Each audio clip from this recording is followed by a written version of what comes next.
Every single Why he morning, does? he goes butt naked, full frontal sun, morning sun on his body. That's how he starts every day.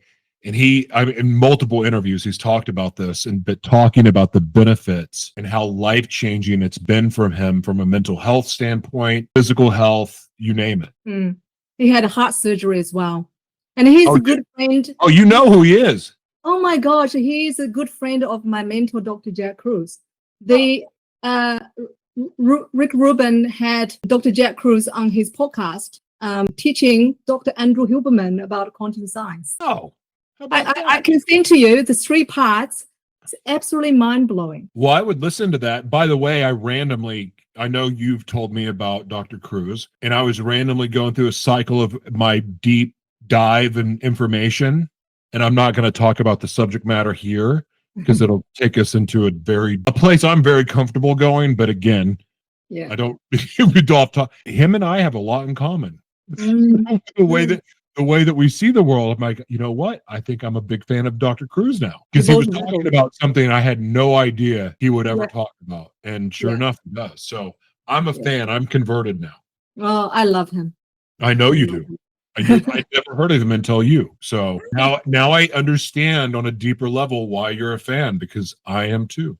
All right, number 19. I think I know this answer too. I think I know the answer, but you may surprise me.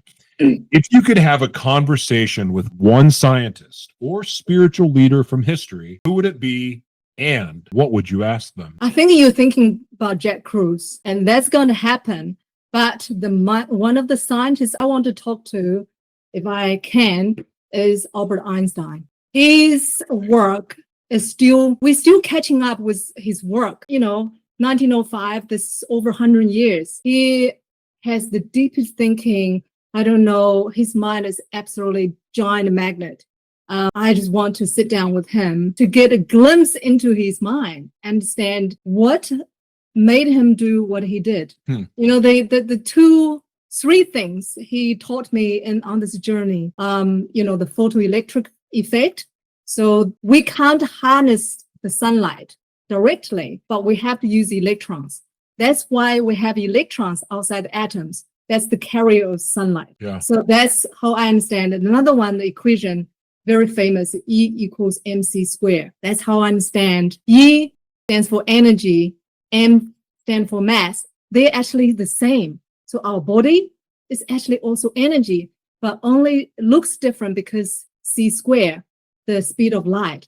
So we are light through and through. That make me understand that, how we say we are beings of light. Yeah. That's how I understood scientifically. So when at the speed of light, everything is wave and energy, so it's unseen, right? But when light slows down, becomes matter. So that becomes the 3D world universe that we see. But they are the same thing, just different speed of light. So we are all energy. We are beings of light playing an energy game on this world, in this world.